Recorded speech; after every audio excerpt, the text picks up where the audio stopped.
Dans cette vidéo, je vais vous parler d'un projet sur lequel nous avons travaillé et nous travaillons encore. Il s'agit de la marque LFF Cooking. Yves Debarre, qui a plus de 50 ans d'expérience dans la fabrication d'ustensiles de cuisine, sous sa direction, plusieurs dizaines de millions de pièces ont été vendues à travers le monde, a décidé de créer sa propre marque, LFF Cooking. Ce dossier est relativement intéressant puisque nous avons appliqué une méthode que j'adore appliquer pour un dossier de marketing digital. Il s'agit de toucher notre cible au début par le search, puis de grossir cette cible par les autres canaux en alimentant les algorithmes. En termes de SEO, nous avons tout simplement procédé, comme d'habitude, à une recherche de l'ensemble des mots-clés pouvant amener à des conversions, à des ventes en ligne de ces produits. Nous avons créé un site tout neuf, WordPress WooCommerce, et structuré, architecturé sur la base de ces mots-clés trouvés.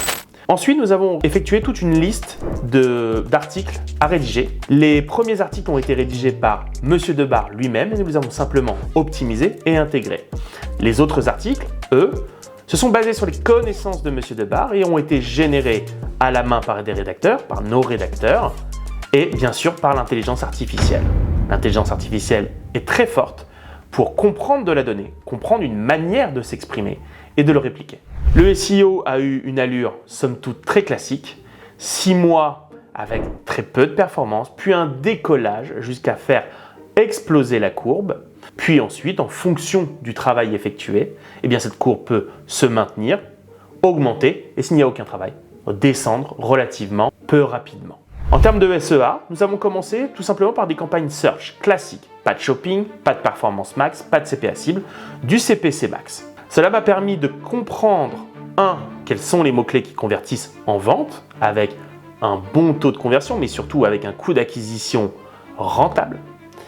Puis, cela m'a permis d'alimenter les premiers algorithmes, search, pour optimiser ensuite ces fameuses campagnes, au CPA cible ou ROAS. Ça, c'est la première étape de la stratégie que nous avons appliquée par LFF et que j'adore appliquer pour l'ensemble des dossiers.